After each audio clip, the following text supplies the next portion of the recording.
Hello friends, welcome to my channel Grasp English with Meenu. Here we are discussing English grammar topics from class 1 to class 10. So subscribe my channel to remove all the doubts of English grammar topics. And today we are gonna discussing about prepositions. Firstly, we should know what preposition is. Preposition एक ऐसा word है जो noun या pronoun को sentence के बाकी के जो वर्ड्स होते हैं उनके साथ लिंक करने की, कनेक्ट करने की, जोड़ने की कोशिश करता है। प्रेपोजिशन जो है वो एक छोटा सा वर्ड है जो नॉर्मली नाउन्स और प्रोनाउन के पहले लगाया जाता है। अब नाउन क्या है? नाउन जो है इस दुनिया में जितना भी कुछ है, कुछ भी है, उसका नाम जो है वो नाउन होता है। और प्रोनाउन क्या है? जो नाउन की जगह में यूज़ किया जाता है, जैसे कि he, she, it, you, we, they, his, him, her, ये सब प्रोनाउंस हैं। तो बात हो रही है यहाँ पर प्रेपोजिशंस की, तो चलिए प्रेपोजिशंस को हम कुछ एग्जाम्पल से समझते हैं, उससे हमें बहुत अच्छे से क्लियर हो जाएगा कि प्रेपोजिशंस हैं क्या। तो सबसे पहले हम इन और ऐट के बारे में बात करते हैं कि इन और ऐट का यूज़ कहाँ पे करते हैं, ठीक है। तो पहले इन की बात करते हैं। इन का यूज़ हम बड़े देशों, बड़े शहरों के लिए करते हैं, बड़े किसी प्लेस के लिए। For example America, Australia, Delhi, Mumbai, Goa, ये बड़े बड़े शहरों के लिए हम इन का यूज़ करते हैं। इसके अलावा छोटे शहरों, कस्बों, ग्रामों या हम गाँव की बात करें अगर, तो वहाँ के लिए हम ऐट का यूज़ करते हैं। देखिए, इन का यूज़ हम पीरियड ऑफ टाइम के लिए करते हैं और ऐट का यूज़ हम पॉइंट ऑफ टाइम बताने के लिए करते हैं। अब पीरियड ऑफ टाइम का मतलब क्या होता है? पीरियड ऑफ टाइम का मतलब है कि इतने टाइम में हमने ये काम ख़त्म कर लिया। दैट मीन्स कि अगर आप कहीं पे गए और 3 दिन वहाँ से लगा के आए, तो आप क्या बोलेंगे वहाँ पे कि पीरियड ऑफ टाइम जो है वो 3 डेज़ का था, कि 3 दिन में आपने अपना काम ख़त्म कर लिया, ठीक है? 3 दिन, 4 दिन, 10 दिन। और point of time that means कि कितने टाइम में वो काम शुरू हुआ, पॉइंट ऑफ एग्जैक्ट टाइम बताना, उसे बोलते हैं पॉइंट ऑफ टाइम। तो इसकी हमने एग्जाम्पल भी ली है। देखिए, she will leave the place in 2 hours. तो देखिए यहाँ पे पीरियड ऑफ टाइम बताया है कि 2 आवर्स में वो जगह छोड़ देगी। और सेकंड वन है they left the place at 10 o'clock। अब देखिए यहाँ पे एग्जैक्ट टाइम बताया कि 10 बजे वो जगह छोड़ देगा, ठीक है। एग्जैक्ट टाइम के लिए हम एट का यूज़ करते हैं। Now use of in and into. कब हम इन का यूज़ करते हैं और कब हम इनटू का यूज़ करते हैं? देखिए, इन का यूज़ हम किसी भी लोकेशन की स्टेबिलिटी के लिए करते हैं। जैसे कि मैंने यहाँ पे एग्जांपल दिया, he is in the house. That means कि वो घर के अंदर स्टेबल है, ठहरा हुआ है। इसके अलावा भी हम इसकी एग्जांपल ले सकते हैं, जैसे कि I am in a hotel, my home town is in India.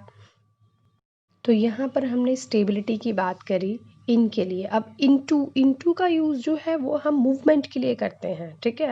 जैसे कि यहाँ पे मैंने एग्जांपल लिया, he jumped into the pool.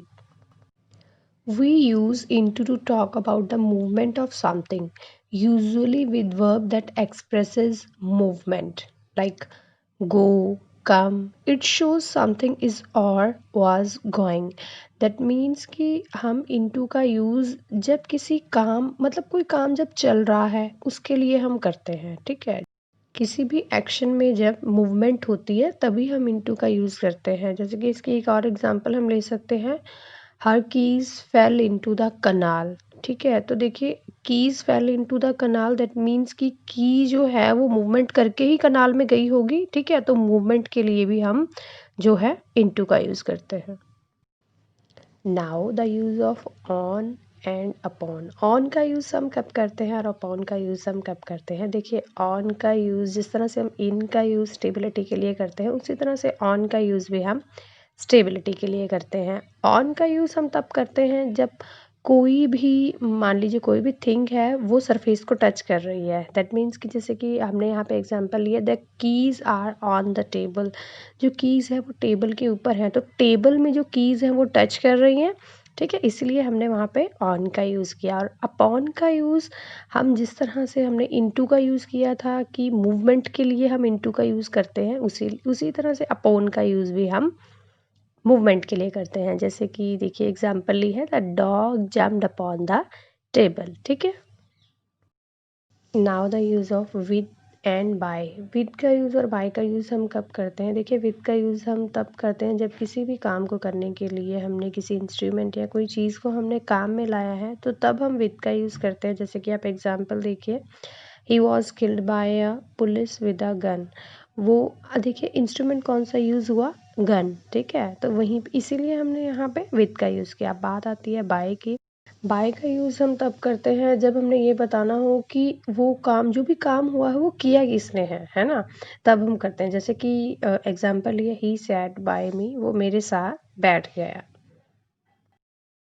Now the use of beside and besides. देखिए, देखने में बहुत एक जैसे लगते हैं, लेकिन इन दोनों के जो यूज़ हैं बहुत ही डिफरेंट है। देखिए, बिसाइड का यूज़ हम तब करते हैं जब कोई भी काम बहुत नज़दीक हो रहा है। दैट मीन्स आप एग्जाम्पल देखिए, your cow was grazing beside my field, मतलब आपकी काऊ जो है वो हमारे खेतों में चर रही थी, ठीक है। दैट मीन्स कि के बहुत नज़दीक थी वो, ठीक है, इसीलिए हमने बिसाइड का यूज़ किया। बिसाइड्स का यूज़ हम तब करते हैं जब कोई काम हो गया, उसके अलावा भी कुछ काम होना है, उसके लिए हम बिसाइड्स का यूज़ करते हैं। जैसे कि देखिए, besides this I want 2 other chocolates.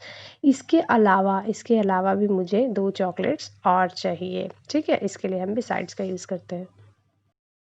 Now the use of between and among. अब देखिए, बिटवीन का यूज़ हम सिर्फ 2 व्यक्तियों यानी कि 2 पर्सन्स या 2 थिंग्स के लिए ही करते हैं, 2 ही चीज़ों के लिए करते हैं, ठीक है। जैसे कि एग्जाम्पल भी देख लीजिए, he stood between his mother and his father, मतलब वो अपने मम्मी पापा दोनों के बीच में खड़ा था। देखिए, 2, उसके मम्मी और पापा सिर्फ 2 ही लोग हैं, है ना? सिर्फ 2 ही, सिर्फ व्यक्तियों के लिए यानी कि पर्सन्स के लिए या थिंग्स के लिए, 2 ही, सिर्फ 2 के लिए हम बिटवीन का यूज़ करते हैं। अगर 2 से ज़्यादा की बात आती है, यानी कि 3, 4, 10, तब अमंग का यूज़ किया जाता है, ठीक है। सिर्फ 2 व्यक्तियों के लिए बिटवीन और ज़्यादा के लिए अमंग का यूज़ हम करते हैं। जैसे कि आप एग्जांपल देखिए, distribute the chocolates among the children, तो चिल्ड्रंस में चॉकलेट्स को डिस्ट्रीब्यूट कर दीजिए। समझ में आया? Now the use of behind and after. अब देखिए, बिहाइंड का मतलब ही क्या होता है? पीछे। तो आप एग्जांपल देखिए, the dog walks behind its master. That means कि डॉग जो अपने मास्टर के पीछे चल रहा है। आप देखिए, यहाँ पे पीछे चल रहा है तो बिहाइंड का यूज़ किया। अब आप आफ्टर का यूज़ देखिए, आफ्टर का मतलब है के पीछे, के बाद। दैट इसमें आप एग्जांपल देखिए, he came after sunset. That means कि वो सूरज डूबने के बाद आया, तो हमने यहाँ पे के बाद का यूज़ किया, ठीक है। The police run after a thief. Police जो है वो चोर के पीछे भागी, के पीछे आया, तो उसके लिए हम आफ्टर का यूज़ करते हैं। Now the use of along and beyond. अब देखिए, अलॉन्ग का मतलब होता है कि साथ साथ।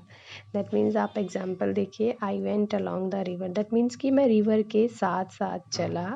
We walked along the road, मैं रोड के साथ साथ चला, ठीक है। अलॉन्ग का मतलब साथ साथ। अब बियॉन्ड का मतलब क्या होता है? कि दूसरी ओर। एग्जाम्पल देखिए, my village is beyond the hills. That means कि मेरा गांव हिल्स की, पहाड़ियों की दूसरी ओर है। उम्मीद है आपको अच्छे से समझ में आया होगा। तो प्रेपोजिशंस अभी इतने में ही ख़त्म नहीं होती हैं, और भी प्रेपोजिशंस होती हैं। तो और भी प्रेपोजिशंस के बारे में जानने के लिए आप मेरे चैनल को सब्सक्राइब कर दीजिए, ताकि आगे जो भी मैं वीडियो अपलोड करूँ उसकी नोटिफिकेशन आपको टाइम टू टाइम मिलती रहे। And thanks for watching. Thank you so much.